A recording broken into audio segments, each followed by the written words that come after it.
So we will start with the topic of NumPy part 1.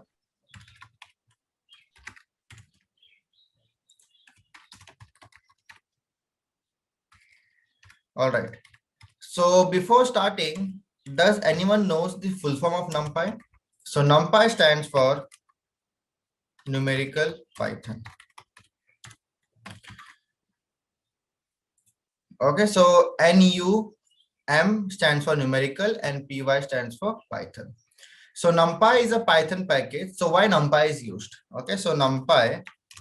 So if the question is why we use NumPy. So NumPy is a Python package used for computation and processing of a single dimension or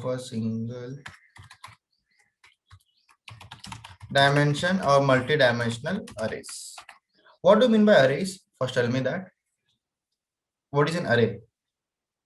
Collection of similar variables like Okay, collection of a homogeneous data. Okay. yeah. Okay. Any other answers?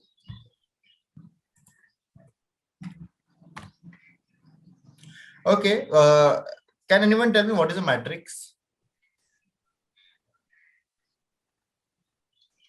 So we have studied this matrix in the higher secondary, right? 11, 12, and in college also. So what is a matrix? Okay. So basically matrix that you have studied in the 11, 12, that we have one-dimensional matrix, two-dimensional matrix, three-dimensional matrix, and so on. The same concept. Okay. So when we were in school, we have learned that it is called as a matrix. Now the same thing when you come to a programming world. Okay, when you come to a programming world, the same thing is called as array. So matrix can be of one dimension, can be of two dimension, three dimension, four dimension, so on. Same array can be of one dimension, two dimension, three dimension, four dimension, and so on. So basically it is just a naming convention. So for a mathematics, we call it as a matrix, and for a programming world, we call it as an array. Okay, and the same thing if you go to deep learning part. Deep learning, so deep learning is a subdomain of AI, where you try to train the model. Okay, so this you will study in the future part. In deep learning, the same thing is called as tensor. Okay, so it's just everything is same, just the naming convention is different for different module. So matrix, array, and tensor, same, one dimension, two dimension, three dimension, everything remains the same. Okay, now, so basically now suppose let's say we have three matrix and we have to add three matrix, we have to multiply three matrix. Okay, now these kind of things are done very fast using NumPy. So NumPy is Python package used for computation and processing of a single dimension and a multi-dimensional arrays. This is why the this is why NumPy is chosen.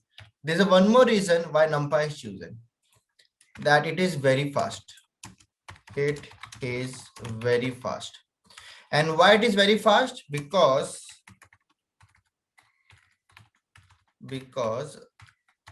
it is written in C programming. And guys, it's a thumb rule. Okay, it's a thumb rule that any programming language, if it is written in C, it is fast. As simple as that. Okay, so NumPy is a language that is written in C and embedded in Python.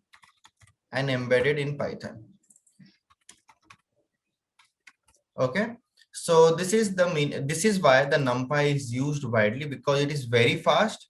Okay, and this library is written in C. So anything written in C is a fastest thing that we have. Okay, Python, the language that you use, it is a wrapper around C. So first you have a kernel, then you have a C on that, and on that you have Python. Okay, so you only think when you write a code in Python, how much time it takes to go to kernel. First, the code will convert to C and then it will go to kernel. But C programming, it will directly talk to the kernel. Okay, so that's why anything written in C is very fast. So that's why NumPy is a very fast language that we have.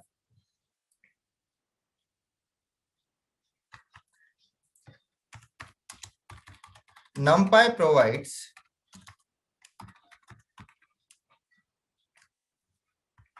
convenient and efficient way to handle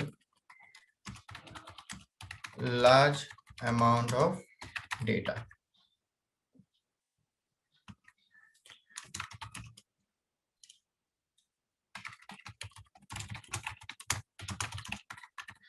Okay, so the meaning of this is, see, let's talk about the data that we have. Okay, so the data that we do, let's say, let's think about tabular data. So the tabular data, if you think, it's nothing but it's a matrix, right? It's a 2D matrix. Now the data can be of lakhs, of 2 lakhs, or 3 lakhs, right? So now to do the things on that, it requires a lot amount of time. But using NumPy, it provides you the convenient and the efficient way to handle large amount of data. Okay, so that's the use of the NumPy. So that is how we use the NumPy. So these are the features of the NumPy. That is numerical Python. Okay, now this thing you will understand when we try to move to pandas, and when we try to work with a large amount of data, then you will understand, okay, why we are using NumPy. So rather than saying more definitions, let's move to the practical part. Okay, now the first thing that you will gonna learn is installing of libraries. If you want to install any library that you want to use, okay, so what you have to do is go on the net and type, let's suppose you want to search for NumPy library. So PYPI, that is Python install is a package. Okay, and just after that, just write the name of the library that you want to put. So NumPy, enter, and the first link that you get, just click on that. So this is the official website. Okay, this is the official website of Python packages. So once you do NumPy, see, NumPy version is 1.2.2.0. And how to install it? You have to just copy this command. So you can just click on this. It is copied. Come here, put an exclamation mark and paste that command. Put an exclamation mark and paste that command and then execute it. So once you execute it, so it will start executing. So requirement already satisfied. Now the meaning of this is that the NumPy library is already present in your system. So it will not download it. But if the library is not present in your system, it will download it. Okay, so everyone please try this. So pip install NumPy. I will tell you one more time. Okay, so let's say you want to work with the library pandas. So PYPI and here just type pandas. That's it. Press enter. Click on the first link and you get the version that, okay, that we are using pandas version 1.3.5 and this is how we install it. So copy it and install it. Okay, if you want to go for any previous versions, so if you want to, let's say 1.3.5, you want to use 1.2.4. So what you can do is you can go to the previous versions also. See, so 1.3.4, then this is the version that is currently now downloading. You can go to the previous version also up to what you want to do.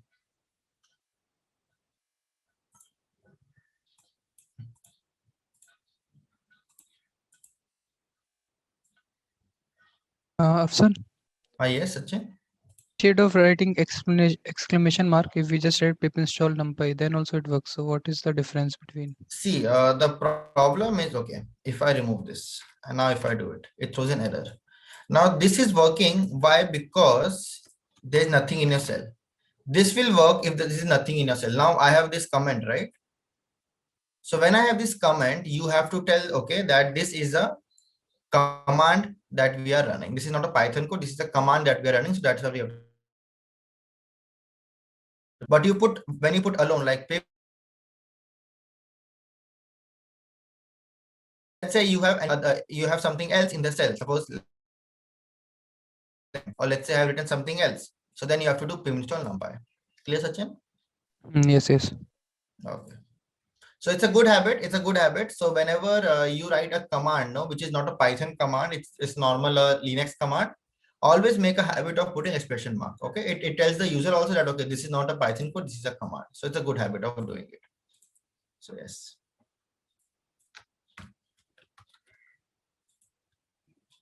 Okay. So till here, everything is clear to everyone. Yeah. Okay, great.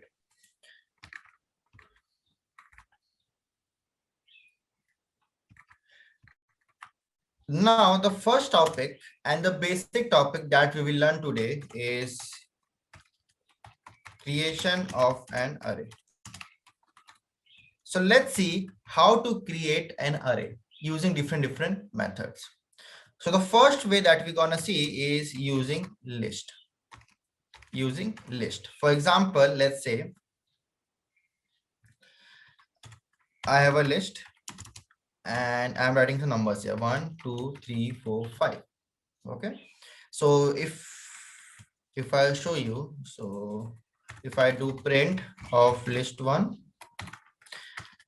and if I want to check the data type of list 1, what is the command or what is the code to test it? Which function we have to use? Type of.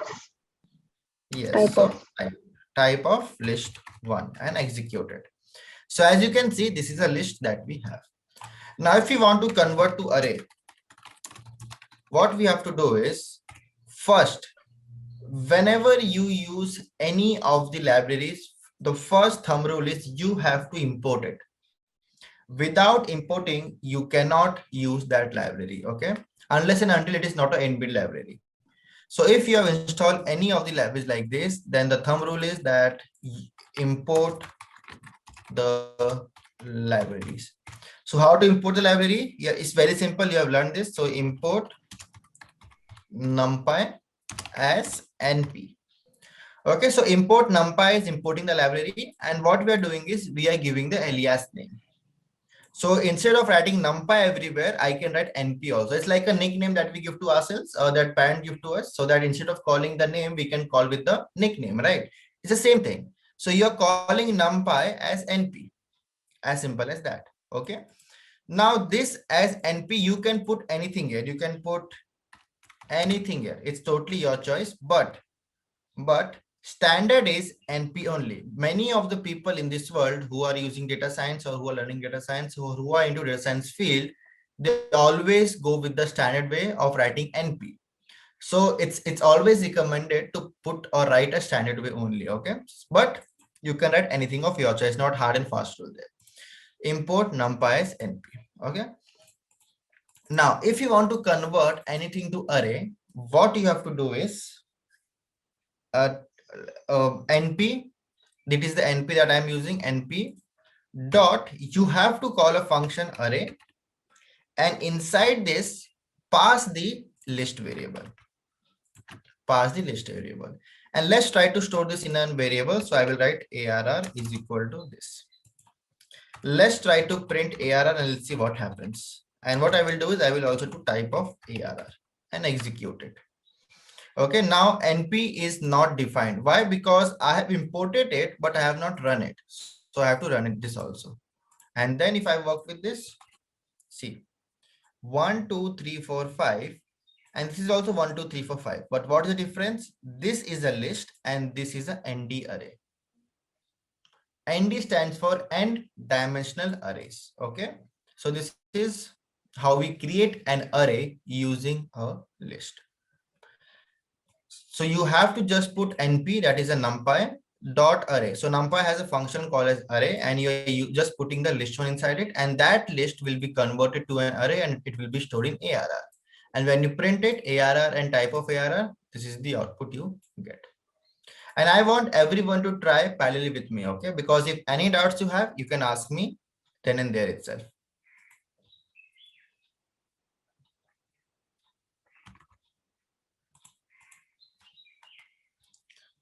Same logic for tuple also. Let's say you have a tuple. Okay, and here also you have a tuple, let's say. And here I will make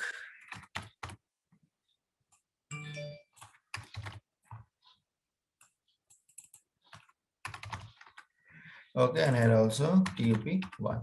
So if you have a list, no worries. If you have a tuple, no worries. Just execute it. So see, First, we were having a tuple. So this, what we're getting was tuple, and then we are converting the tuple into the ND array. So we have seen the creation of an array using a list and a tuple. Till here, it's clear to everyone. I want everyone to give a reply in a chat box, okay? People who are attending this batch for the first time, please give a response that whether you have understood it or not.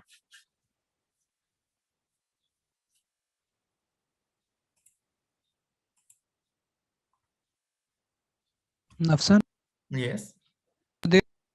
commas like list, because in mathematics we don't, in matrix we don't write any commas. That's why. No, which, yeah, this one, yes, yes. So that's why there is no comma. So this is how the matrix is represented. Okay, Sachin? Yeah, okay. Yeah.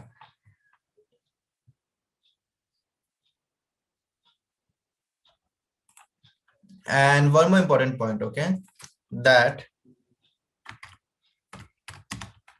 array only, although I've told you this, but I'm writing in the word also so that you can revise it. All array only contains the homogeneous data. Okay, so a array cannot contain a mixture of different types of data set. It has to be int, so all the element has to be int. If it is a float, all the elements should be a float. If it's a string, all the elements should be a string. Okay, so it cannot contain a heterogeneous data. Okay, so that's the important point that you should know.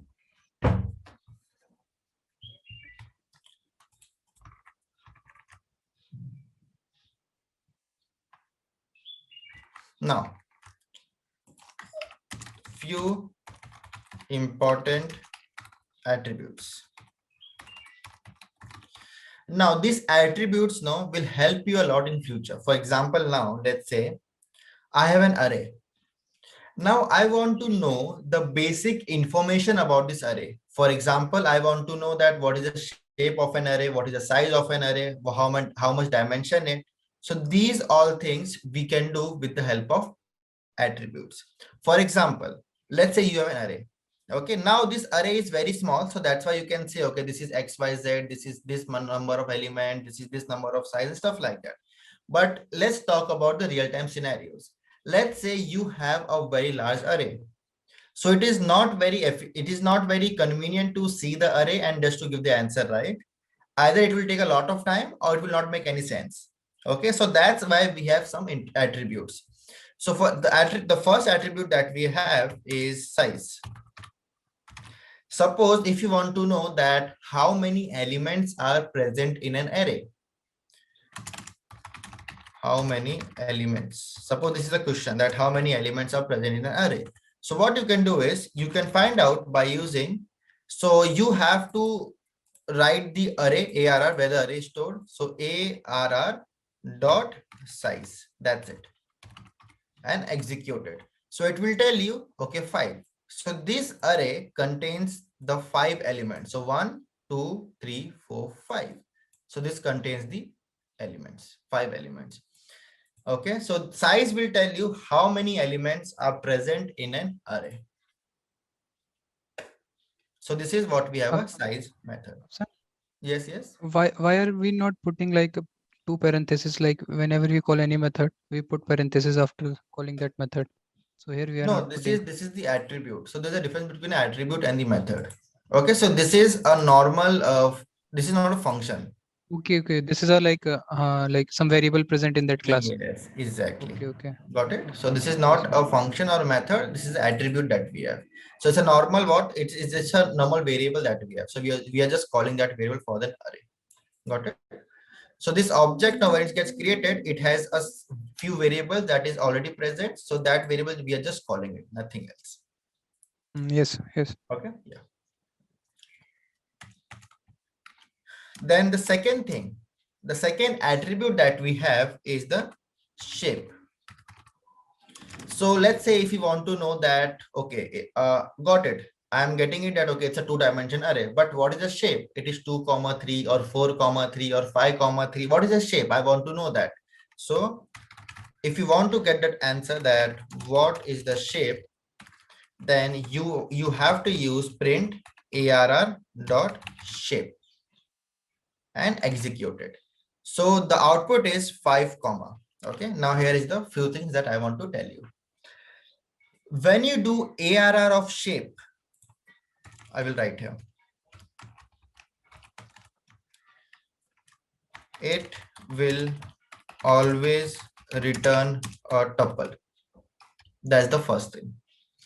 So it will always return a tuple. Now keep this in mind, okay? The number of element in a tuple, the number of element in the tuple corresponds to the dimension. What I mean to say is, right now, how many values are present in a tuple? 1. 1, right? So this is a one-dimensional array of 5. Okay, so one more convention. What do you mean by scalar values? What do you mean by scalar values and what do you mean by vector values? Scalar has only magnitude, vector has magnitude and direction as well. Yes, so basically in the terms of physics, scalar is only a magnitude and vector has the both. Okay, but in the terms of mathematics, a single value, like let's suppose 45, a single value is called as a scalar, but a vector is a group of values. For example, 1, 2, 3, 4, 5, and this vector is called as one dimensional array, and scalar is also dimensional array. Please keep this notation in mind. Okay, so whenever I say vector, so I am referring to a one dimensional. Okay, and two dimensional arrays is, everyone knows what a two dimensional array is. So a two dimensional array is nothing but having rows and columns. Rows and columns. Dimensional array. So when we go to three dimensional, we have rows, columns, and depth, and so on, right? So this is what we have. Okay, so now in a vector, we don't have anything called as row and column. Okay, keep this in mind. In a vector, it's just a collection of values. That's it. A vector or a one-dimensional array is just a collection of values. So the number of elements in a tuple corresponds to dimension. So the meaning of this is that this is a one-dimensional 5 element inside it. Okay, this is a one-dimensional data with the 5 element inside it.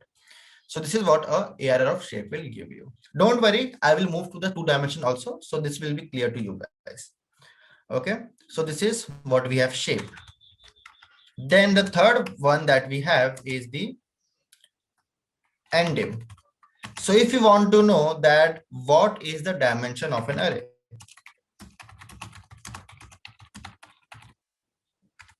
what is the dimension of an array? So what you can do is you can just do print, and of course the array, the variable name dot endim, and execute it, and the dimension is 1. So this is a one-dimensional array that we have. If it's a two-dimensional array, the output will be 2. If it's a three-dimensional array, the output will be 3, and so on. So these three attributes will tell you basic about the matrix that you are using. So it will help you to take the decision that what you have to do. So these attributes are clear to everyone.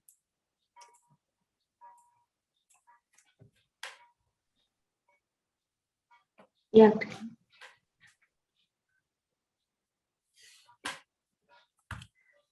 Okay. Now what we are doing is we are only working with one dimension, right? Let's try to move to two-dimensional data so that you can understand much more better. Now two-dimensional data is nothing but it's a nested list. So 1, 2, 3, 4, and 5 and 6. Okay, and then what I'm doing is I'm executing it and I'm getting this array. So right now you can see this is the array we have. Okay, and this is a two-dimensional array. Now what you guys have to do it, I have told you all the three properties, right? So what I'm doing is I'm copying this code and pasting in the chat box. So you have to tell me that this array, that how many elements are present, how many elements are present. You have to tell me that what is the shape, and you have to tell me that what is the dimension. These three things you have to tell me. So give me the code hyphen and the answer. Code hyphen answer. So I will understand whether you have understood it or not. Guys, give me quickly. Okay. So the answer is very clear. So if you want to know how many elements, so you have to just do ARR dot size, and the output is 6. So this will tell you that, okay, we have 6 elements. So if you count it also 1, 2, 3, 4, 5, 6. Fair enough. Then if we go to shape, so what we can do is we can go with shape and execute it. So now this is 3, 2. Now let's try to understand what this 3, 2 means. So these 3, 2 is nothing but this is the representation of rows, comma, column. Rows, comma, column. Okay.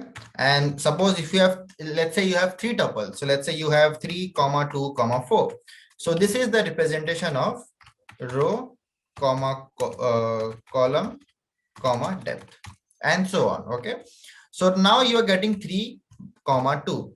So the meaning of this is that this particular array is a shape of 3 rows and 2 columns. So if you see here,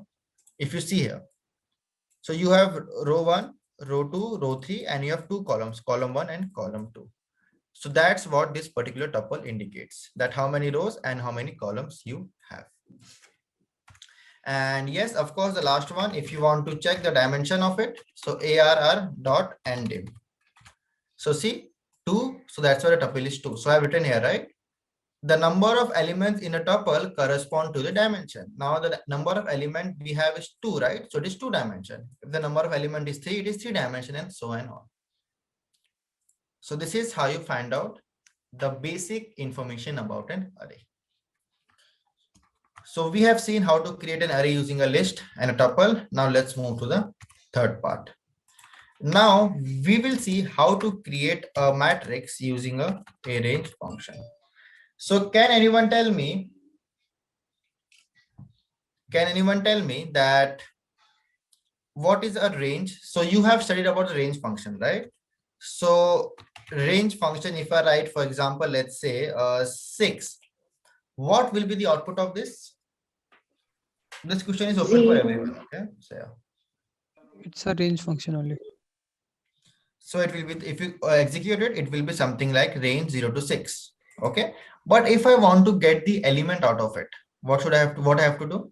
List of Wrap range around. 6. I've always told you, right? Whenever you get the output as this, so to get the element out of this, you can just wrap around the list and execute it. So the output is 0, 1, 2, 3, 4, and 5. Very straightforward. Okay. So if I write here, let's say 1, comma, let's say, okay, let's say 5, 1, 1. What will be the output of this?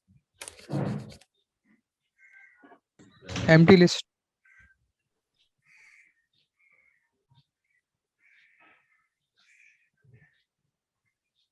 Can you tell me why empty list? Because the directions are opposite. Because the direction are opposite. Okay, so that's why it is a empty list. Okay, anyone has a doubt in this? Why there is an empty list? Anyone wants explanation about it?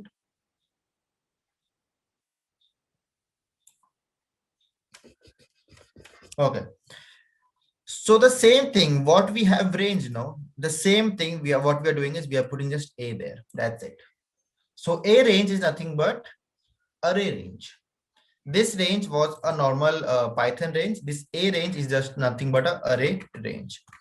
So what we have to do is, if you want to create an element, so for example, the same logic, okay, there's nothing, no differences. So if you want to create an array, so ARR equal to np.arange, and inside this, just give the same value. So if I give 20, so the array will be created, and always remember, okay, always remember that A range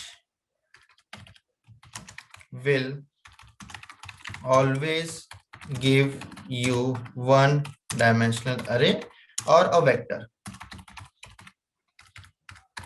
Okay, arrange method or a function will always give you one-dimensional array or a vector. It will never give you a two-dimension or three-dimension. Okay, so when I write np dot arrange of 2, what will be the output of this? — 2019 till 1.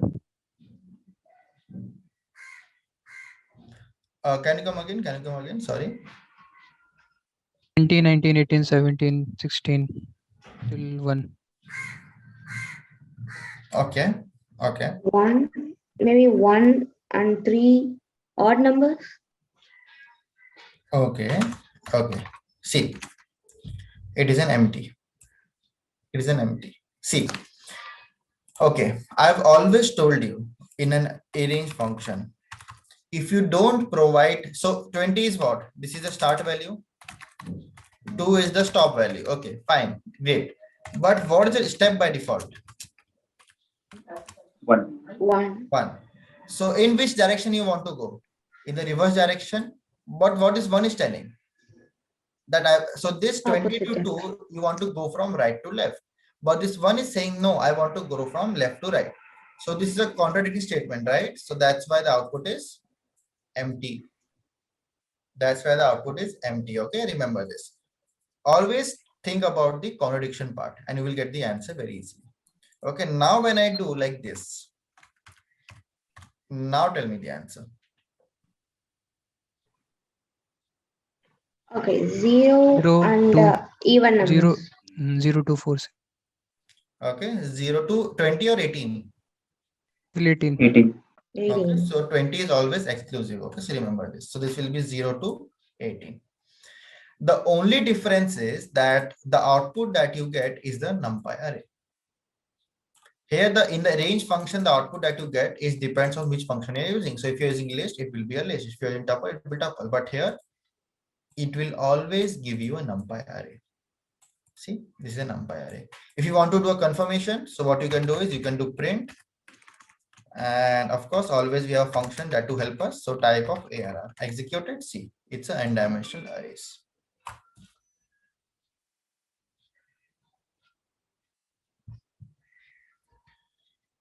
Okay. So this is what we have as a range function.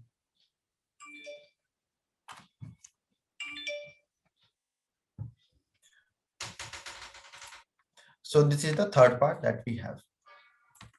Then the next part of creating an array is using the linspace. So here I talk about the third part. So basically what I'm teaching out right now is that I'm teaching you that what are the different ways of creating an array. Okay. So we have seen the list, tuple, we have also seen the arrange. Now we have something called as linspace. Linspace is nothing but it is a linear spacing. Very straightforward. ARR is equal to np dot linspace. Okay, and in the linspace, you have to give the starting value and the ending value. So if I write here, you have to give the starting value and you have to give the ending value and how many divisions. What I mean to say is this is a syntax that we have. Okay, if I copy the same thing, if I write here and uncomment it, so start, let's say I want to start from 1, I want to go till 50. Now from 1 to 50, I want 20 divisions. I want 20 equal. So how many equal? This is the correct one. This is the correct word for it. How many equal divisions between start and the end? So between the start from 1 to 50, I want 20 equal divisions of numbers. So if I execute this and if I print you, see. From 1 to 50, I will get these numbers. So how many? So basically, suppose let's say if I go from 1 to 10, if I want to divide this number into 5 equal parts, so 1, then 5, right? So 2. So this 1 to 10, if you want to divide into 5 equal parts, so what is that? What is the different points we will have? Can anyone tell me? 10, 20, 30, 40, 50. So let's say, so it will be 0, then it will be 2, it will be 4, it will be 6, it will be 8, and it will be 10. So as you can see, 1, 2, 3, 4, and 5, and everything is equal. See, the division is equal. So that's the same thing that is done by linspace. So 1, this is 1, and this is 50. Between 1 and 50, I'm doing 20 equal divisions, and the division is such that the difference between the two is equal. If you want to see a proof, see this. So let's say if I take this value, copy, -1, and execute it, the answer is 257 something. If I do 6 minus this, see, still the value is same. So this is what you mean by linspace or linear spacing. So from 1 to 50, these particular points will be divided into 20 equal divisions. Same if you want to do 50 equal divisions, execute it, and it will be 1, 2, 3, 4, 5, 6. So 50 equal divisions, fair enough. If you want 100, execute it. So this will be the 100 equal division between 1 and 50. Okay, great. So I can see yes for everyone. Okay, great. So the next thing that we're gonna see. Afsan, Yes, please. here like for integer number it is showing 1 point and 50 point. So like it is omitting like 0 after decimal. It is decimal.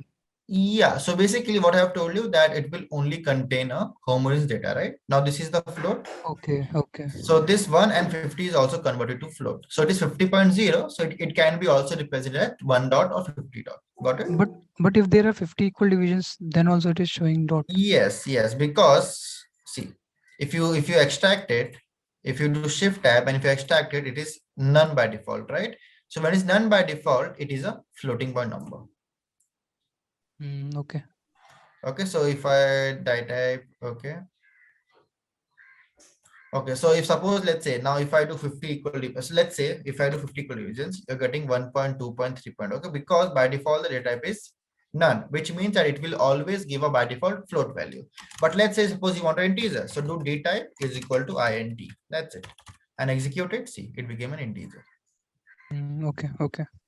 Okay, so if I go for 100 also, so this will be the output, because now all the things has been converted to integers. So that's a 1, 1, 1, 2, 2, 3, 3, and stuff like that. Clear? Okay. Okay, so always you can change the data type if you want it, but you have to make sure that everything has a single data type. So if you want this to be integer and the other to be float, that is not possible, because array can only contain a homogeneous data. Yes. So, Afshan, in what you showed, if we are converting d type to integer, are we taking ceiling of few numbers to convert to int? Yeah, so basically this one, if you convert to it, it will be 1. This 1.49, if you convert to it, it will be 1, right? Yeah, my question is, are we rounding off or are we taking No. ceiling? It's just chopping off. So if it is 1.9, the integer value is 1, right? So it is, you're just convert to integer, you're not rounding it off. Okay. So 1.1, the round off is 2. But if you convert to integer, it just removes the floating point number, right? And this will be 1. So we are just chopping out this particular part. We are not rounding it off. Okay, Bhaga?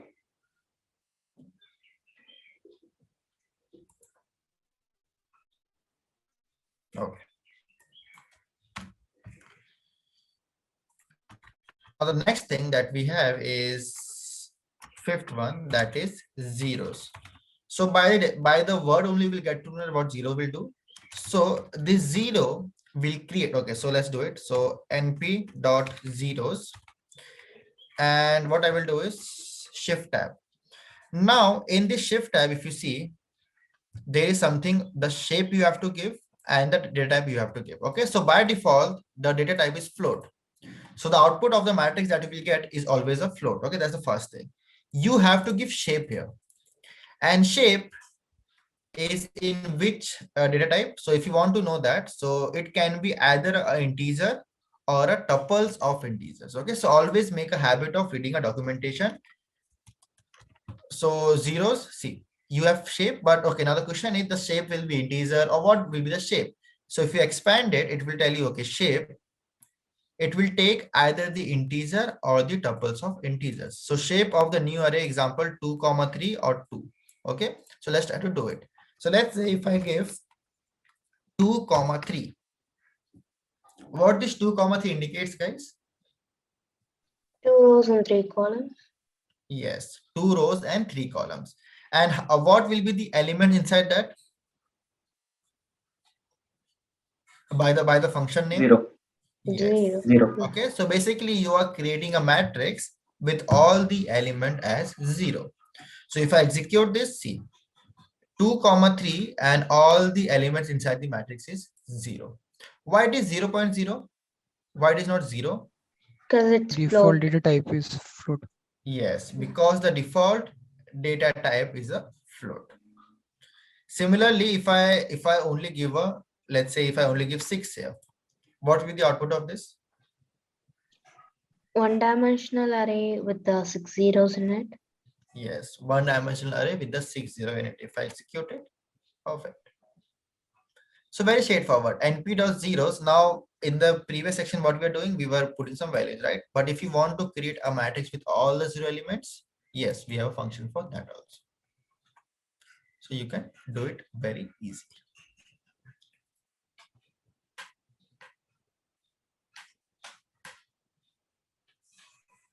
Now, on the same lines, we have something called as zero like.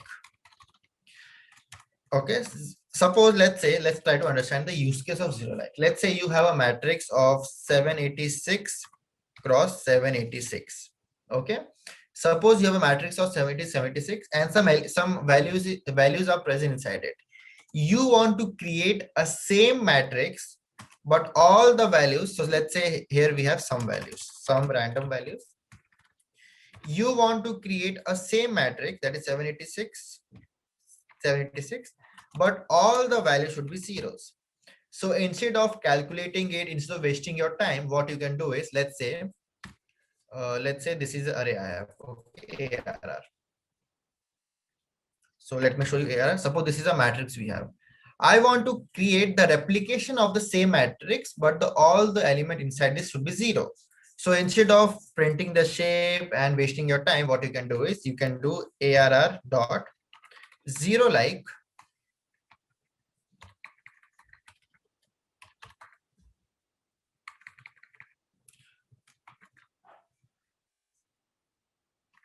okay, why it is not coming? ARR dot, oh, sorry, not ARR, sorry, my bad. It is NP dot 0 like.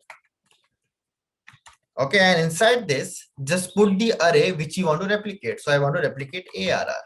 Okay, execute it. See, the dimension and everything will be same. The only difference is the element that you are getting will be zeros. But the dimension and everything will be, the dimension, the number of element will be same. Just the element what you have will be different. So this is what we call a zero like. Okay. The same thing, the same logic we have for ones. So by the function name only, can anyone tell me that what this will do? So if I write here, let's say 6, 6, what will be the output of this? 6 rows and 6 columns full of ones. Okay, so yes, so 6 rows, 6 columns, and all the values will be 1. Same as zeros, the only thing is instead of 0, it will be 1. We have the same thing for ones like also. Ones like, so here also if I put ones like, let me do it.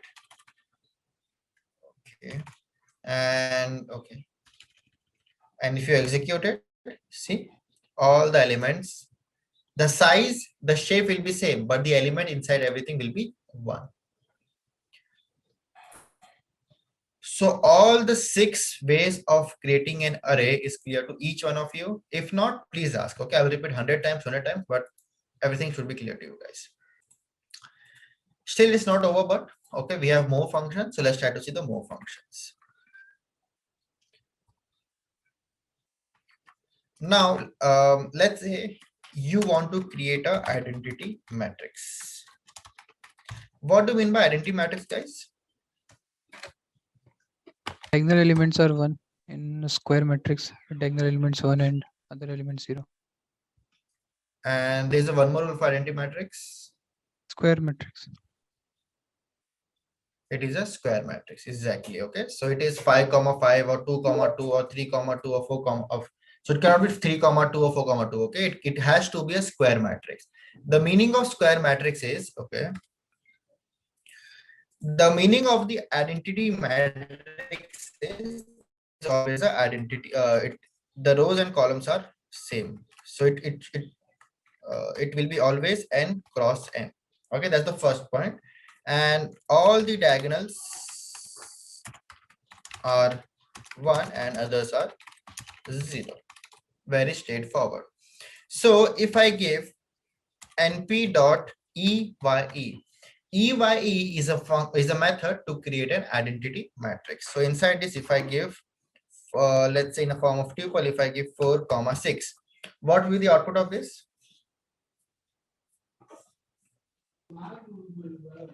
4 rows and 6 columns, and as you said, all the diagonals are 1. Yes, but Array. see this Is one? error. Oh, yeah, 4 cross 4, yeah.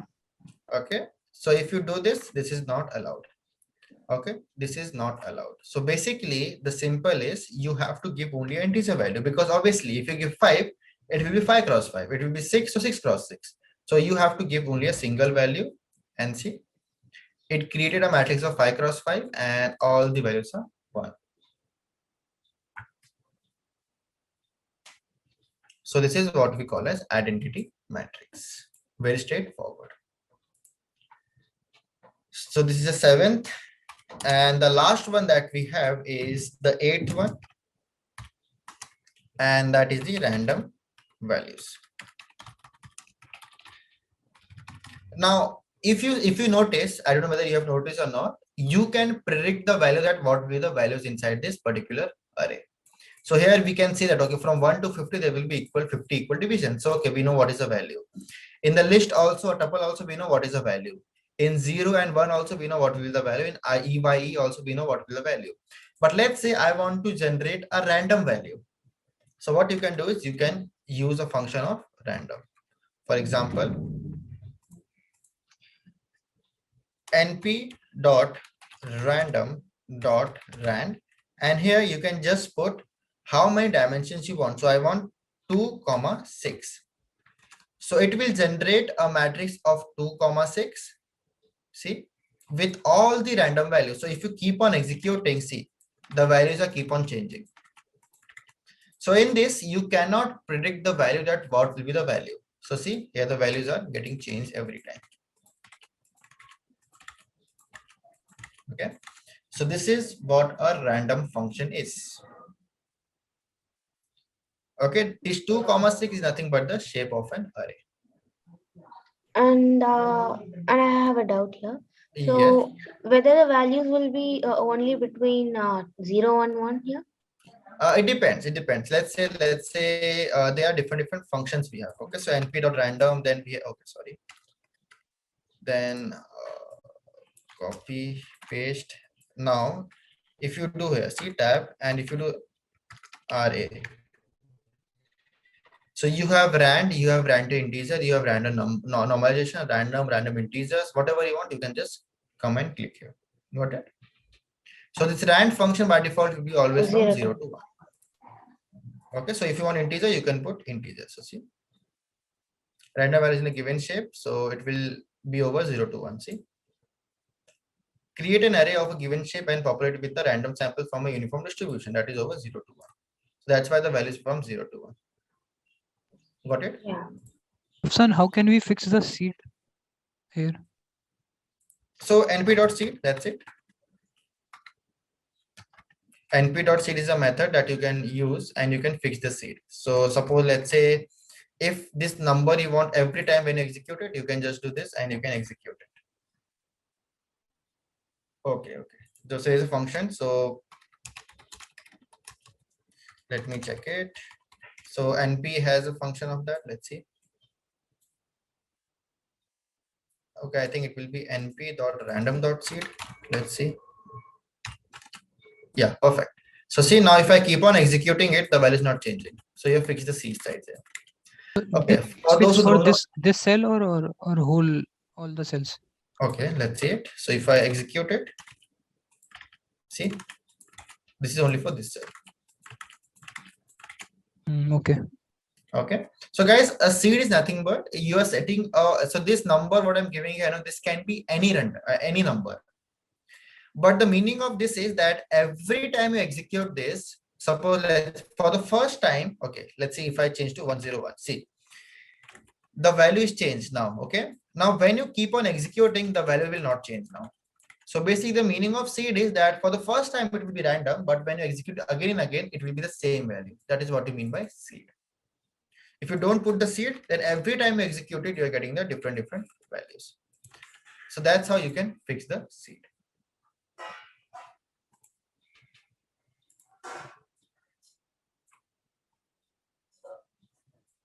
And this is the end of the topic of how to create different ways of creating a NumPy arrays. Okay. The next topic that we're gonna see is changing the shape of an array. Changing the shape of an array.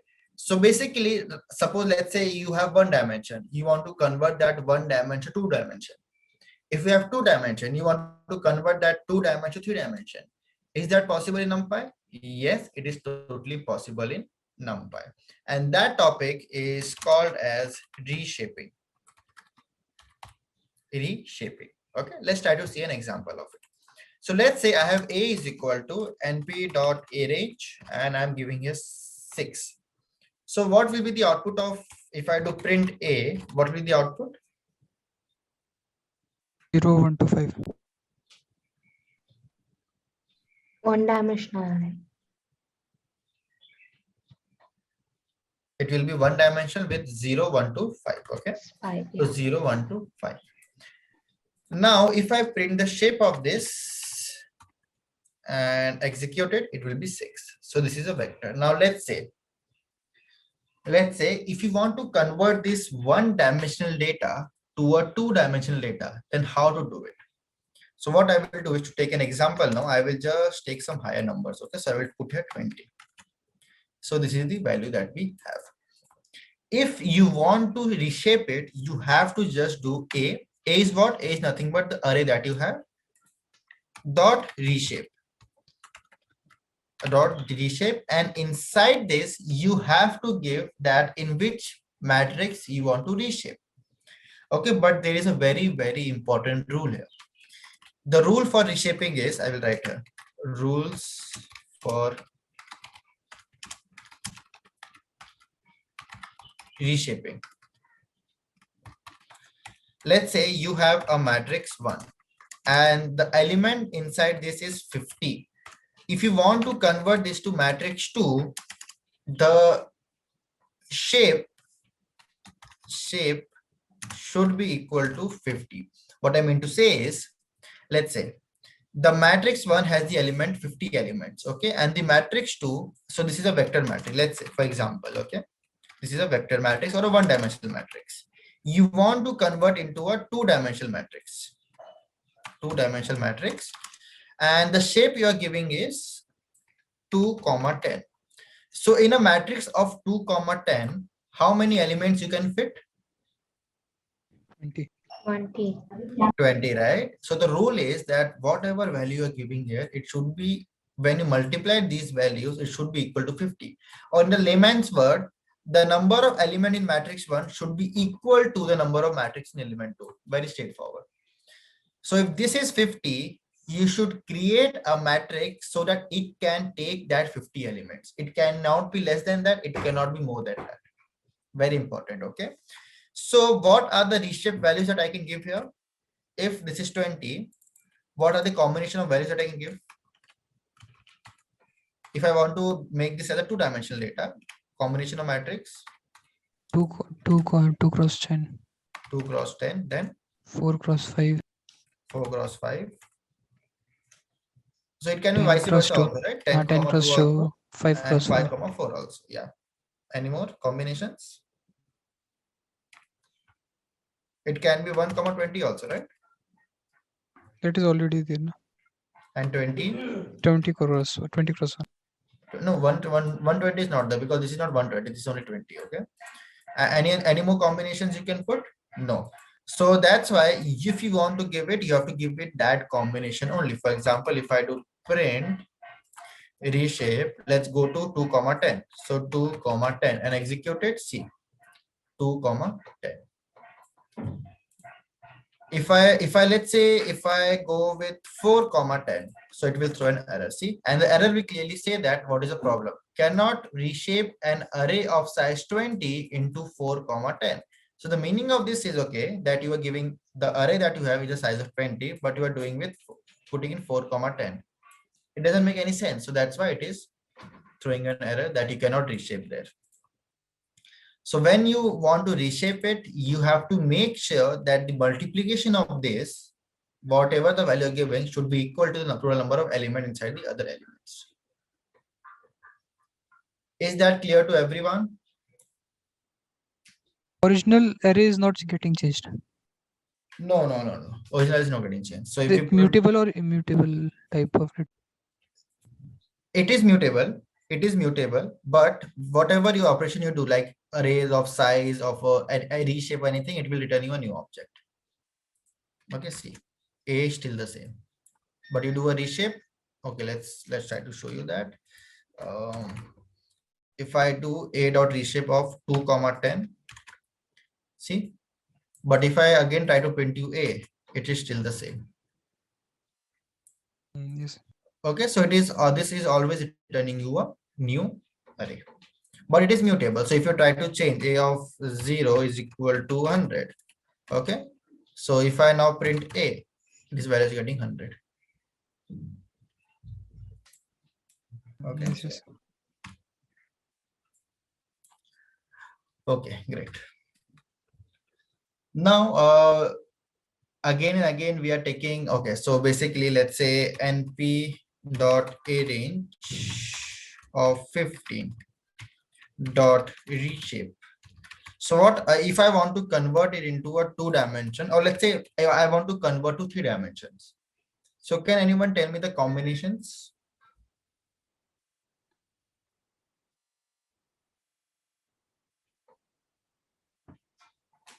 1 cross 3 cross 5.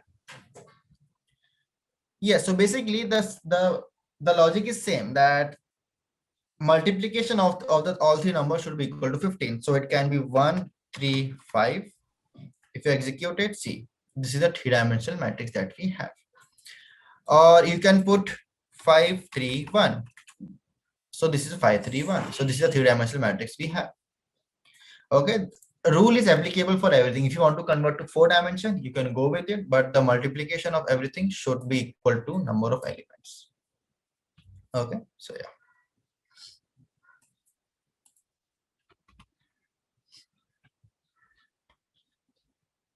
Now there is one more topic which we use a lot in a future classes, that is in the machine learning or deep learning, and that topic is called as infer.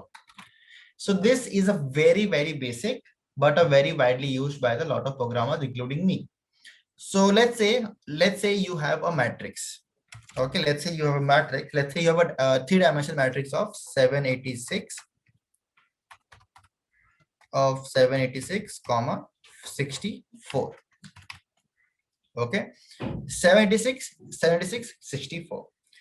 And now you want to convert this matrix. Suppose you have a use case that you want to convert this matrix such that the number of column is 64.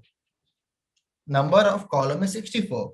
So if the number of column I want as 64, so what is the left out part? What will be the number of rows then?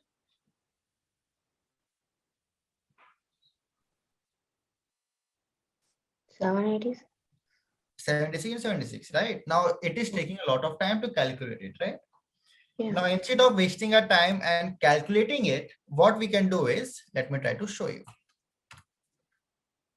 So let's say np dot zeros. I'm taking the same example. Okay, 786. Okay, let's go with ones. So it will be 786 comma 786 comma 64. If I execute this, okay, sorry. It is a shape, right? This will be inside a tuple. Okay, and I will store inside a array 1 is equal to this. Okay, now if I show you array, it will not make any sense because it is dot dot dot, because you have a large array, right? So it is not possible to display the array, so they will display it as a dot dot dot dot part. Okay, so this is the matrix you have. Okay, now this matrix you want to convert in such a way that the number of columns should be 64. Now if you are good in mathematics, then of course if the column is 64, then if you divide this by 64, this is the remaining part, that will number of rows. Fair enough. But if suppose we have the matrix which is taking a lot of time to calculate, so what you can do is you can do this dot reshape. Okay, and then you know how many columns you want. So what you do is you just put that as 64, and for rows, please calculate yourself. Please calculate yourself. So you are telling Python to calculate it for you rather than you calculating it. So if I execute this, see, it got converted automatically. Okay, so the meaning of this is 786 into 786 into 64 is equal to x into 64. This -1 is nothing but it is x. As simple as that. But yes, of course, we cannot give x because it becomes a variable. So that's why they have given -1. So this x value will be calculated automatically. This x value will be calculated. So if you do 76, what is the value that we have? It is 617796. So if I do a shape of this, execute it, see, 6117796, 64. So the meaning of infer is that instead of calculating the values by yourself, just tell Python to calculate it because you know how many columns you want. Similarly, if you want, let's say the same use case, if you want that this matrix, I want to convert to the rows of 76 and the column can be anything. So you just put 76 and you put this -1. Instead of you calculating it, Python will calculate for you. So execute it. So this is the calculation that we have. So this is what you mean by infer. This is what you mean by infer. Whichever dimension you don't want to, if the dimension is fixed, okay, suppose let's say I want this dimension for sure, and this can be anything. So you can just put here -1 instead of calculating by yourself. And this is what you mean by infer. Is that clear to everyone? What an infer means?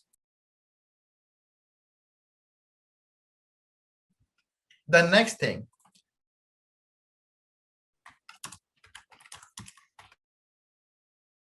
transpose of a matrix. So guys, what do you mean by transpose of a matrix?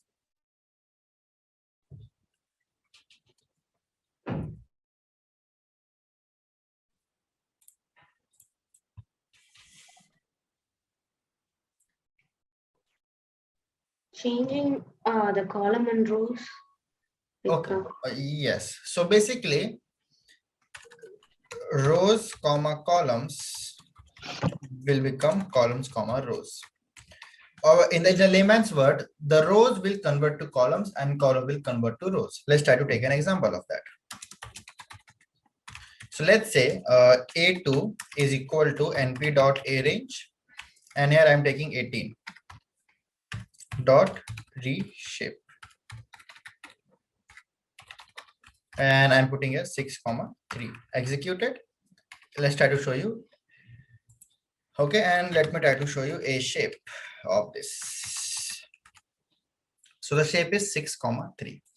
Now to do a transpose of a matrix, you have to just do A2, that is of course a matrix, dot capital T. That's it.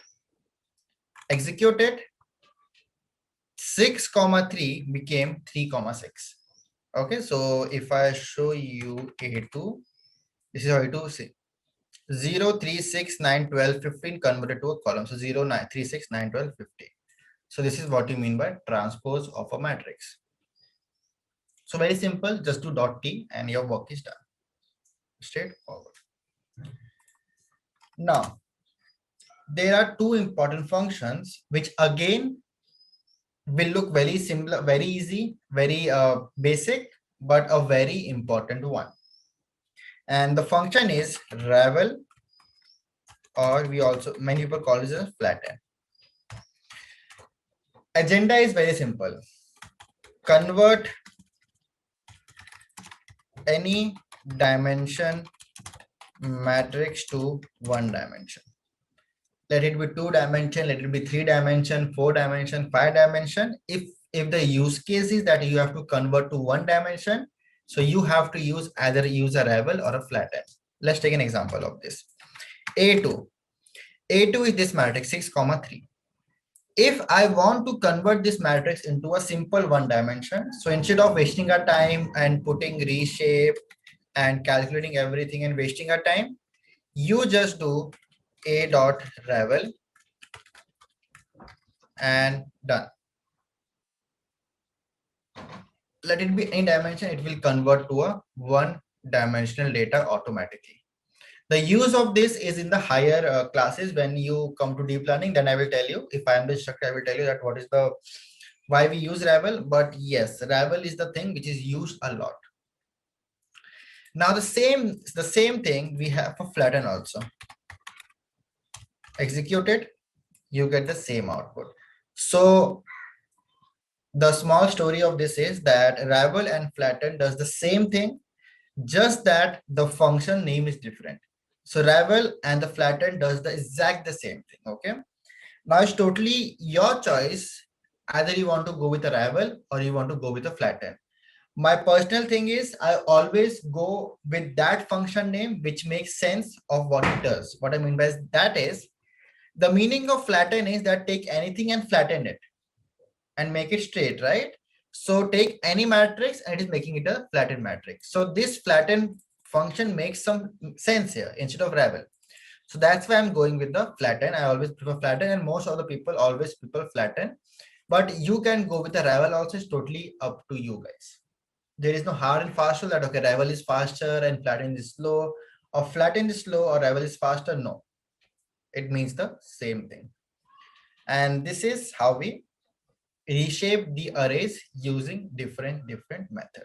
So you have seen the reshape method, you have seen the ravel or the flatten method, and you have seen the infer method. Okay, so question is, what is the difference between both, then why have to so it's like Bhargav, it's like see, it's like you can create your own functions, right? So flatten is just 2 different functions that is given, that's nothing else. So if you shift tab, same, shift tab, same, there's no problem. There's no, see, order is same, everything is same. There's no explanation why they are giving the both of them, but both does the same answer. Okay, Bhargav? So basically it's 2 different author writing the same function, maybe. So maybe someone thought, okay, ravel is not a correct name it, also someone is giving flatten. But you cannot still see what happens, you know, whenever you create a library. The first time that you use a ravel, now ravel has been used by a lot of people, so you cannot simply remove it. So what people have done is, okay, we will give the flatten for the new word, but if you want to use ravel, you can still use it. Getting my point, Bhargav? Yeah, okay. So that's the thing, yes. So that's why they have not removed ravel, because most of the industry is using ravel behind the scenes. Okay, so they cannot simply remove it.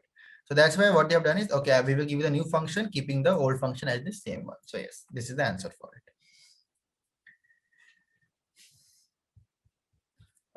Okay, and these are the 2 topics that we have finished. Okay, so let's do one thing. Let's take a break for 10 minutes, and then again we'll start with the remaining of the sessions.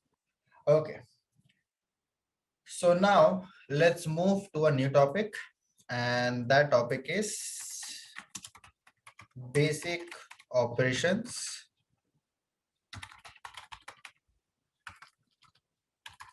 on arrays.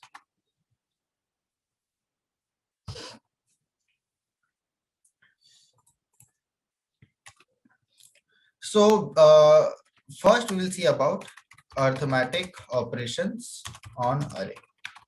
Now, whenever you do arithmetic operations on array, it is done element wise. Element wise. Now the meaning of element wise is, let me tell you with the help of an example. Let's say you have A is equal to np dot array, and here you are giving, let's say 10 comma 20 comma 30 comma 4, and let's say you have one more element B, that is np dot array, and here you are giving 5 comma 10 comma 15 comma 20.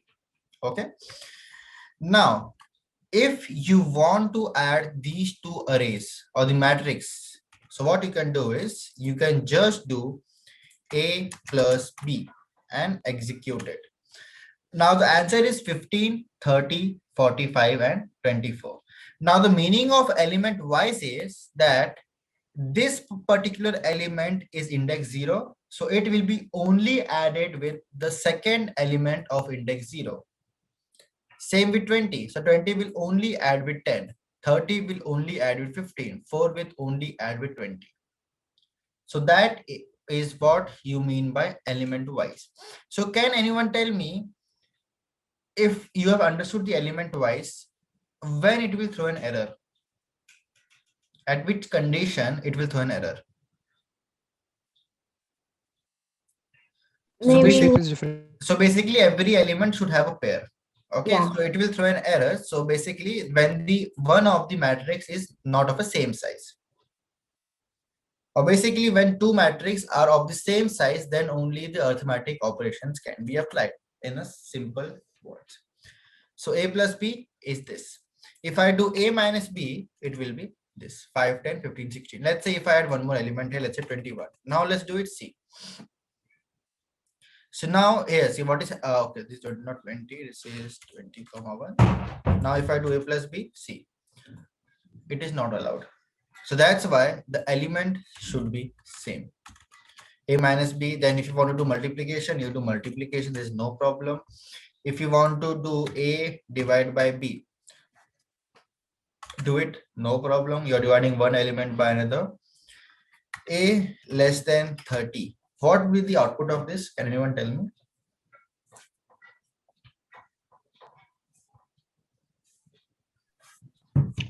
Maybe true, 14. True. true, false, true. Sorry, true, true, false, true. Yeah. True, true, false. True. Yes. So basically it is a comparison operator, right? So comparison operator will give you the output only in the form of true and false. So it will tell you true and false based on the condition. So 10 is less than that, true. 20 is less than that, true. 30 is less than 30, false. 4 is true. Okay, very straightforward. Now this is one matrix multiplication that we have, and there is one more matrix multiplication that we have, and that we call it as a dot product. That we call as a dot product. Now there's a difference, guys. Now to do a dot product of a matrix, there are some rules that you have to maintain. Can anyone tell me what are the rules? Suppose your matrix A, let's say your matrix A of size 4 comma 6, 4 into 6. What should be matrix B so that I can do the calculation? 6. It should start with 6 comma 6 comma 4, or yeah. It should be 6 comma anything like multiple of anything that gives suppose a 24.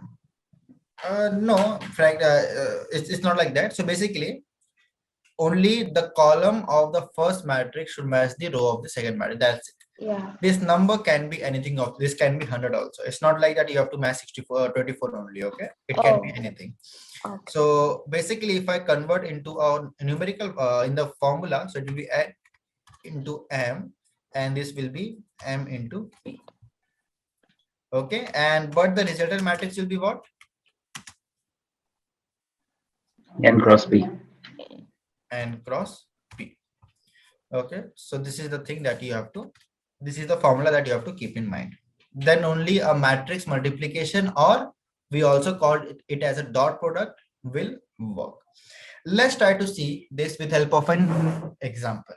Okay, so people who don't know about this, let me connect my whiteboard. Yes. So let's say Let's say I have matrix 1A, and there here I'm giving 1, 2, 3, 4, 5, 6. And now shape of this matrix is, let's say, what is this? 2 into 3. I have the another matrix where I have to maintain this. So 1, 2, 3, 4, 5, 6. So this is what 3, 2. This is what 3, 2. So what will be the resultant matrix shape? 2,2. It will be 2, 2,2. 2, that's the first part. Now let's try to see how to do the dot product of this. So I want to do A dot B. Now when I do a dot product, guys, it is not element wise. Please note. When you do A multiplied by B, it is element wise. But when you do A dot B, it is not element wise. It is a matrix multiplication. So how it happens?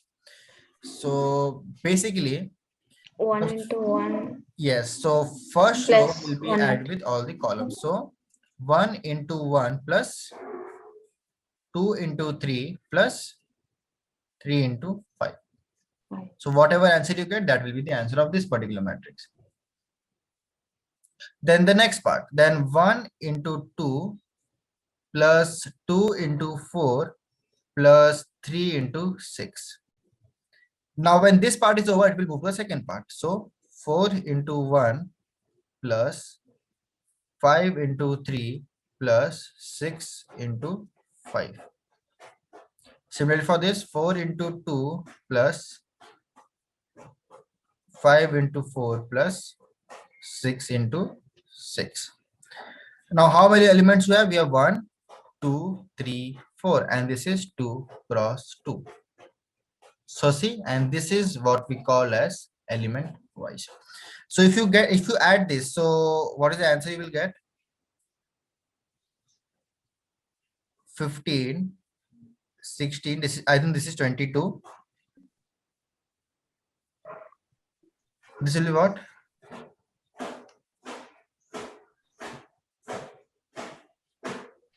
28. 20, 21.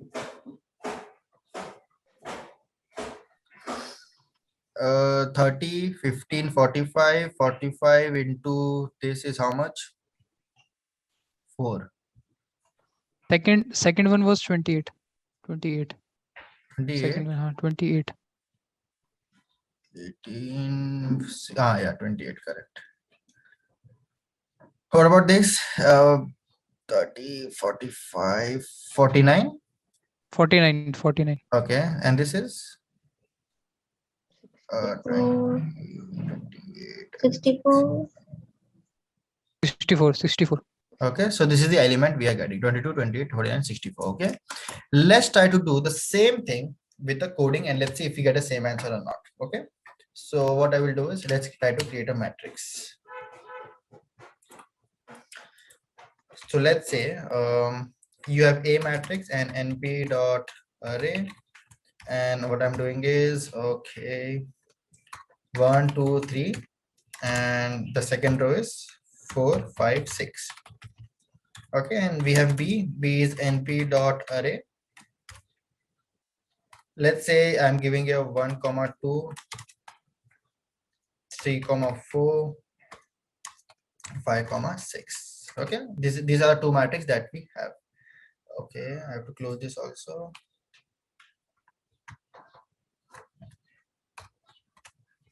Okay, so first I will show you the shape of a dot shape. It is 2, 3. It is 2, 3, what we wanted. If I do b dot shape, it is 3, 2, 3, 2. Now, if you want to do a dot product or a matrix product, okay, matrix multiplication product, so what you have to do is you have to do a dot and the second matrix. That's it. Execute it. 22, 28, 49, 64. 22, 28, 49, 64. So this is how you do matrix multiplication, guys. The only thing is the rule should be maintained. If any mismatch in the rule, it will throw an error. If everything is perfect like this, then it will give an output of what is the output.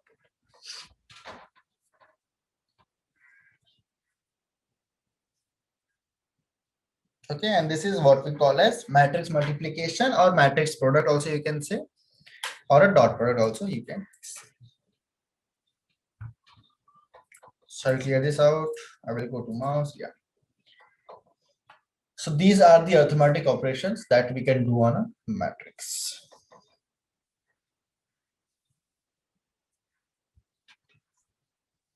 Now, there is something called as unary operations.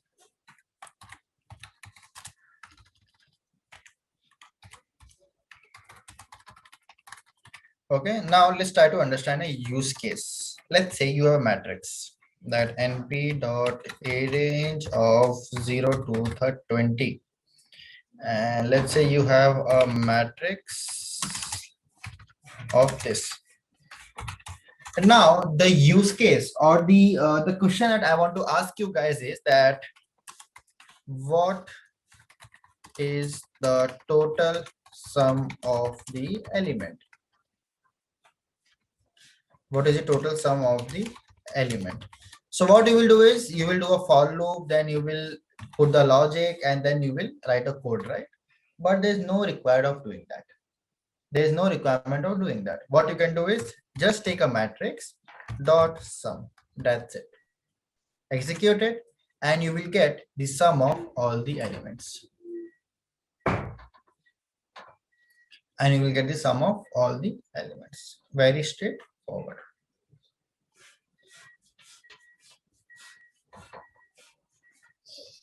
Okay. Same way, if the question is that what is the minimum of all the elements? So suppose you want to find the minimum of all the elements. Same, mat dot min. That's it. Execute it.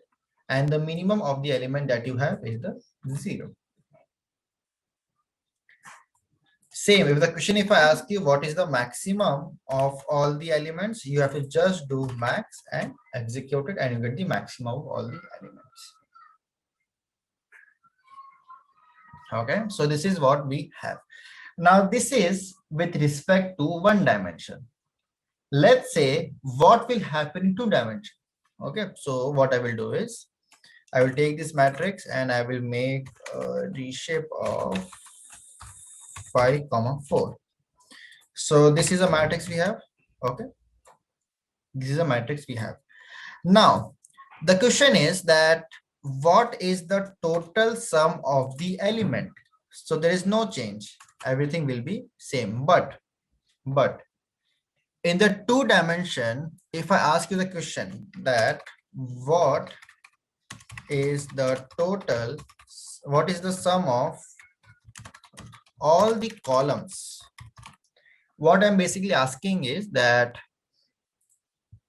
this is column, what is the sum of this column, what is the sum of this column, what is the sum of this column, and what is the sum of this column.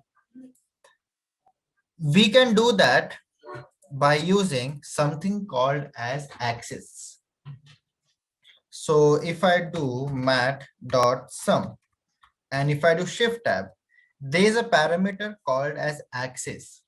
When you put axis equal to none, so it will calculate it for all the elements. But if you put axis equal to, so if you put axis is equal to 1 and axis is equal to 0 and you have axis is equal to none. Okay, axis 1 means rows, axis 0 means columns, and none means all the elements. Okay, for example, now the question is what is the sum of all the columns? So what should be the axis, guys? Axis equal to 0. Axis equal to 0. 0. Okay, and execute it.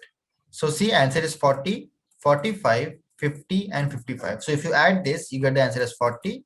You add this, you get the answer as 45. you add this, you get the answer is 50, and you add this, you get the answer is 55.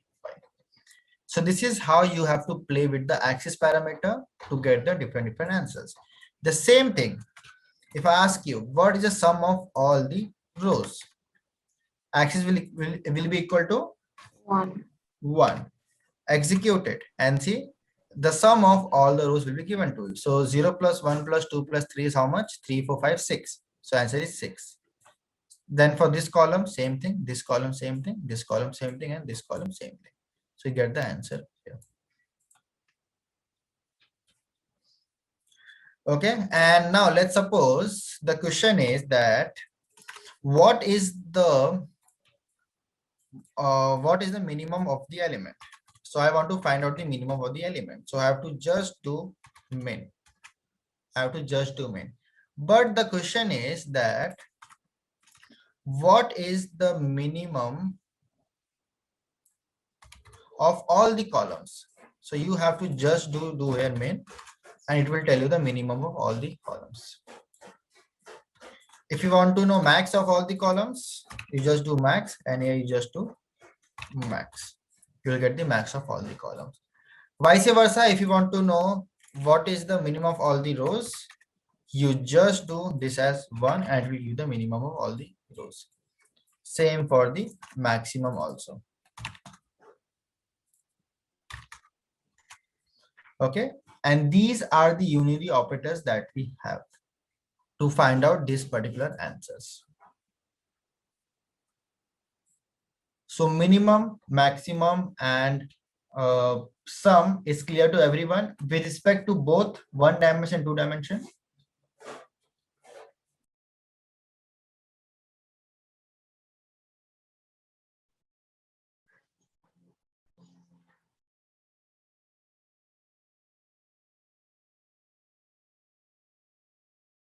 Guys, please respond in chat box whether you understood it or not. Son, this axis 0 is column.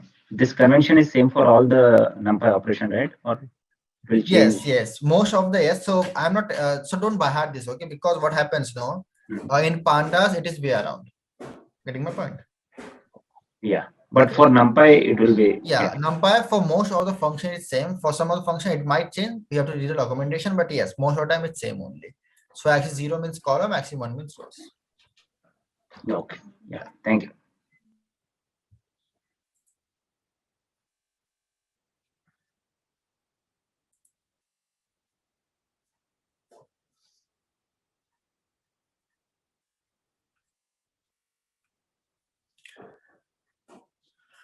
Then we have something called as universal functions.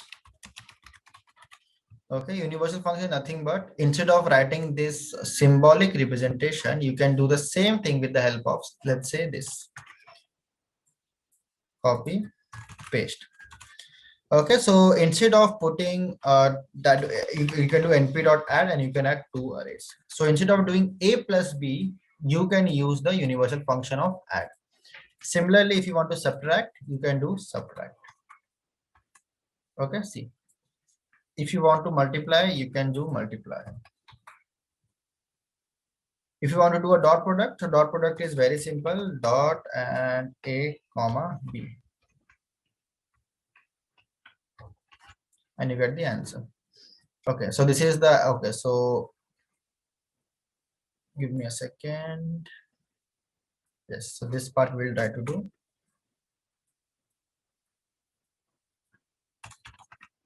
Okay, see, a dot product. So either you can do with plus sign symbol also, or you can use the universal function. There is no change in that. Okay, so it's same only. You can also do a trigonometric function also. For example, let's say you want the sign. Suppose you have an array. Okay, let's say you have array A, and you want the sign of that. So you can put np.sign of A. So you will get the sign value of 10, 20, 30, and 4. See?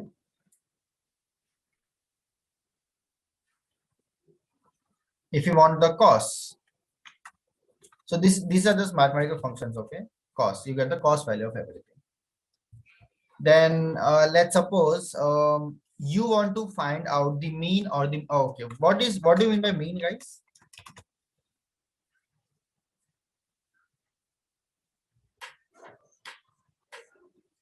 Sum divided total number. Yes, the meaning of mean is that sum of all the values divided by total number of values, right? So if you want to do that, you just do np dot mean and provide a, and you will get the mean of the values. What do you mean by median?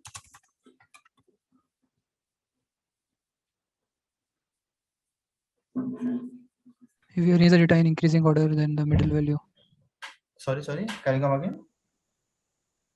is not. If we arrange the data in increasing order or decreasing order, then the middle value Okay, is the yeah. median. So basically the middle value is called as a median, but the provided is that the data should be sorted. Okay, so np dot median, and you do a, and it will give the median also. And it will give the median also. Similarly, if you want to find the standard deviation, you just do std, yes, and put a. Now, what is the standard deviation? The standard deviation is nothing but how much value is deviating from a mean. So we have a formula for that, of course, but these everything no you will understand in the stats class. Standard deviation, variance, and everything you will understand in the main class. People who know it, well and good. People who don't know it, don't worry.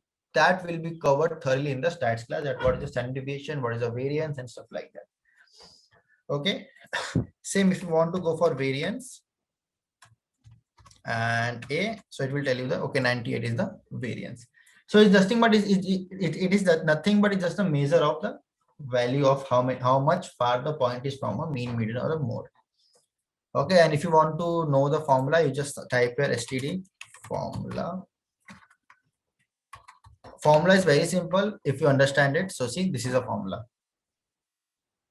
Okay, so this everything you will learn in the basic class of statistics. Okay, so I will not move more into that. So these are the basic universal functions that you can use to get a particular answers.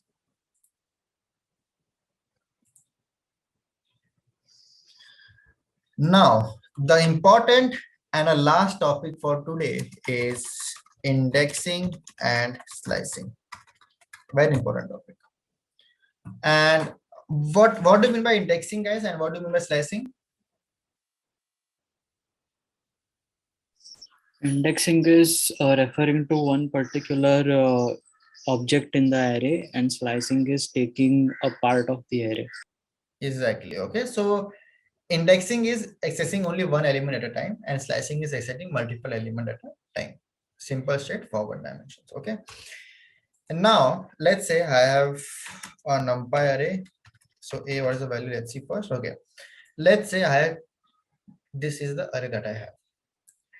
Whatever you have studied remains the same. A of -1 will give you the last element. A of -4 give you 10. So -1, -2, -3, -4. So whatever you have studied with respect to the positive indexing or the negative indexing remains the same. There is no change in that. Similarly goes for the slicing also. Similarly goes for slicing also. So slicing, what will be the output of this?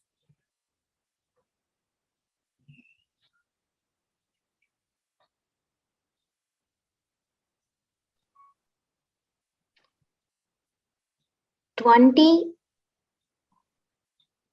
20 and 10. 20, 30. 20 and 10. Oh, Because 0 and 1, and you want to go in a reverse direction. So 20 to 10. So 20 and 10 will be the reverse of it. Okay, so same thing what you have studied. So here also if I do, what will be the answer of this? Reverse array. yeah, Yes, a So reverse of 30. array. yeah, everything. Very straightforward. Now with single dimension it is very straightforward, but the things changes when you come to two-dimensional data.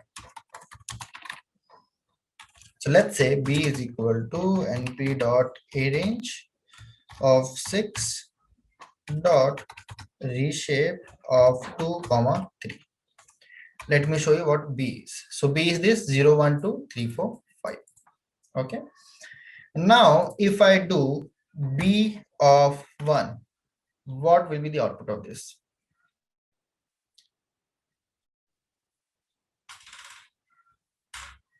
Three, four, five.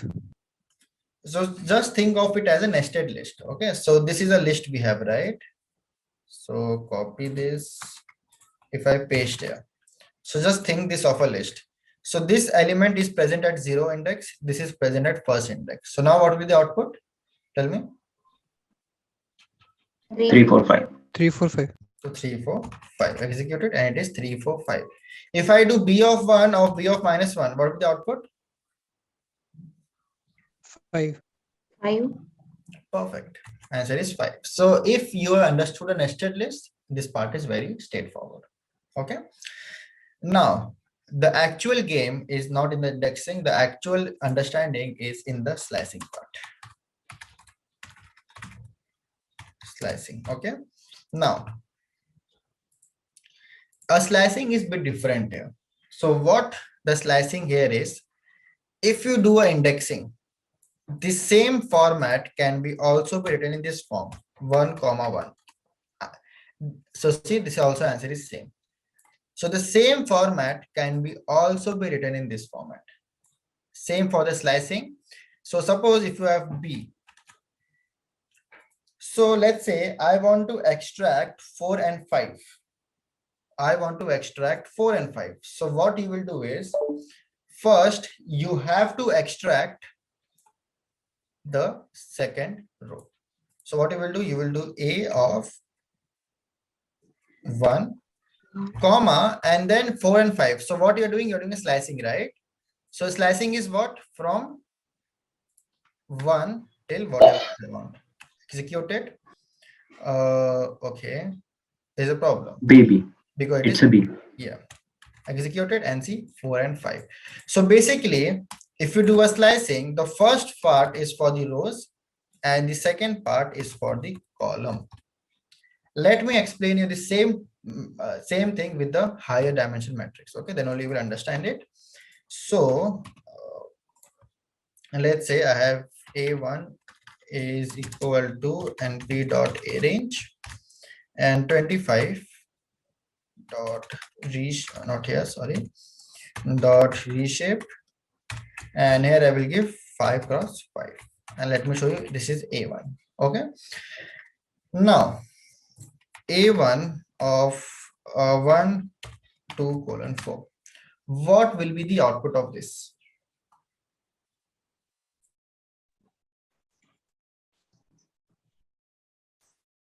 Seven, 8.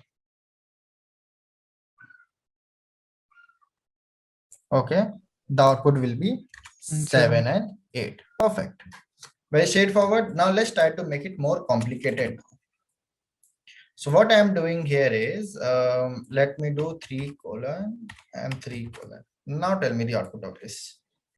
Okay, so the answer of this is, let's see, 18 19 23 24. Okay, people are giving different answers. Let's try to understand it. First, you have to slice the rows, and from that rows you have to slice the column. What I mean by saying that is that, okay, 3 colon. So the meaning of 3 colon is,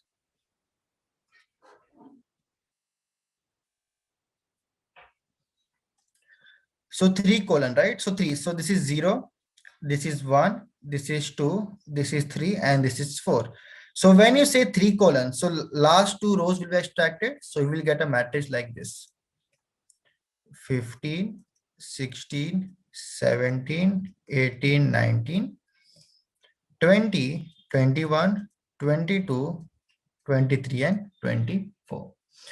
Now, after extracting 3 colon, then what you're telling is, from the output for the column, I want 3 colon. So this is 0, this is 1, this is 2, this is 3, and this is 4. So 3 colon for the column. So 3 and 4 will be extracted. So the answer is 18, 19, 23 and 24. Clear, Atisham? What about others? Is clear now? So first, when you do this, now first extract the rows, and from that row, what is extracted, try to extract the column. Okay. So, okay, let me make you more confident in this. So let me ask you more questions. Okay. A1.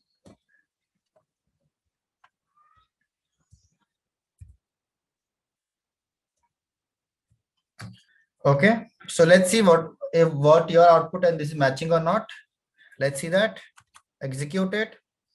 2, 4, 12, 14 and 22, 24. So as I can see in the chat box, yes, so all the answers are matching what you are saying. Okay, perfect. So I think this part is clear to everyone. I want to extract. Okay, now it's a reverse thing. Okay, I will tell you which element I want to extract and you have to give me the code for it. So I want to extract 5, 6, 15, 16. Okay, 5, 6, 15, 16. So give me the code for this, guys, quickly. Okay, so I'm getting the different answers. Basically the same answer. Okay, let's see. So let's see what this gives me. So 5, 6, 15, 16, perfect. Let's see what this gives me.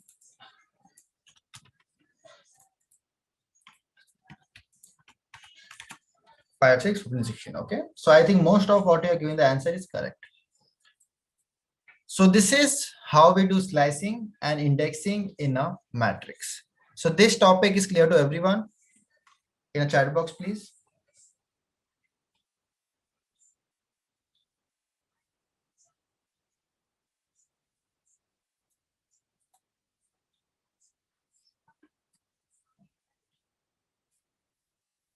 Okay, great. Then let's move to the new part, and that is iterating. Iterating over an array. Okay, this is a very simple topic. So basically, let's say this everyone knows already. If you know about the list, no, then this is very simple. So let's say I have A. Okay, and if I type for I in A and print I, what will be the output of this?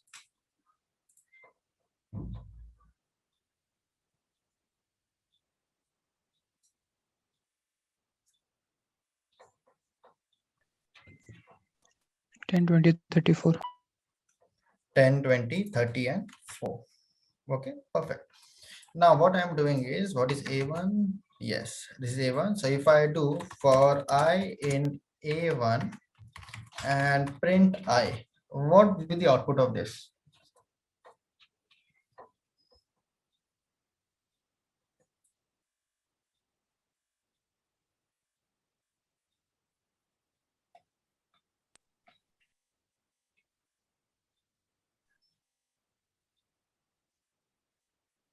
All the elements. All rows will be printed out one by one on new line. Yes, not the matrix, not the elements. It will be each row that will be printed line by line. Think of a matrix. Okay, so A1 is a matrix, right? So this one will be extracted in I and I is printed. This one will be extracted in I and I is printed. Okay, so it will be every rows. Now my question to you guys is that I want to extract each element of each row. The output should be like this: 0, 1, 2, 3, 4, then 5, 6, 7, 8 and so on. So I want the output like this. So how you will do it? I want the answer in a chat box. Okay, can anyone give me the hint that what you will use? Flatten. Flatten. For loops. Okay, So basic, okay, give me the answer chat box. Let's see what are different opinions that you have. I want everyone to try this, okay? So the thing is that from this matrix, I want this individual element like this. So for the first row, the element, second row element, and so on. Okay, so basically now you have two approaches for it, and I can clearly see in the chat box the two approaches. So the first approach is that you can use a flatten or you can use the for loop. Okay, so if you're using the two for loops, so for I in A1 and for J in I, print J, and you get the answer. But you can be smart here, and you know that, okay, we have to flatten it. So you can just remove this one more for loop and you can just do flatten. Okay, and you can just do print I, and you get the same output. And you can get the same output. Same you can do with the rival also. There's no issue with that, but it's totally your choice what you want to use. And it's simple. This is how we iterate over arrays, guys. Very simple topic.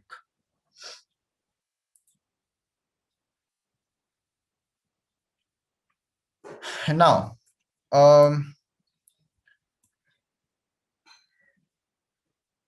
okay. So if I start the topic of the next, okay. Okay, now the next topic I will start from tomorrow. Now I want to tell you this websites where you can practice. Okay, although this everyone knows, but this NumPy guys know, I think you have to practice this. So I will give the assignment, that is the other thing, but there's something called as HackerRank.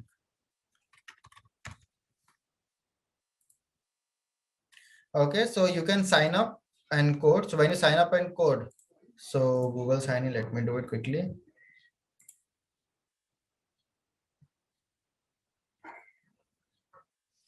Okay, and when you click on Python, when you click on this, you can select which topic you want. Let's say, for example, NumPy. You click on NumPy, and you will get a lot of questions of 0 and 1s, identity, array mathematics, flow, ceil and range, sum and product, min and max.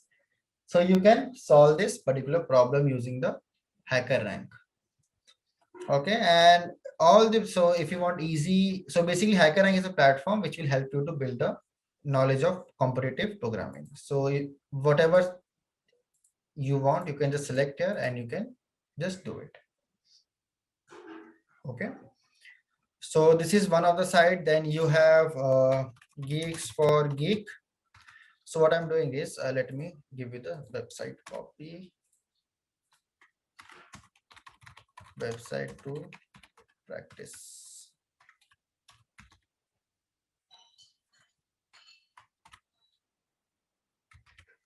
Okay, this is the first website. It is a HackerRank. Okay, I think this is useless. I'll give only this part. Okay, HackerRank. And then the next website is Geeks for Geeks that I'm giving to you.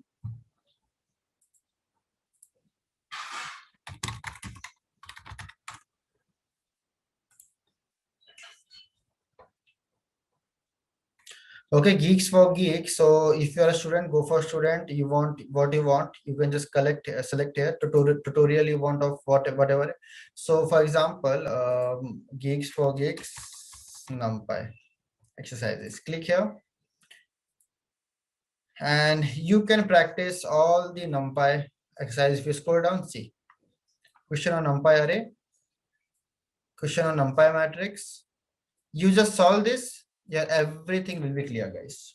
Okay, so copy this and paste here. So no need of assignment also, I think, because this is more than enough. But still, I will give the assignment, don't worry. So these two things you have to solve it. And your NumPy is over. Same thing for Python also. So if you want to go for Python, so see, if you scroll on top, if you want anything specific, so suppose you want to practice on a string, so just search on string and it will give you the answer of all the exercises and things of the string.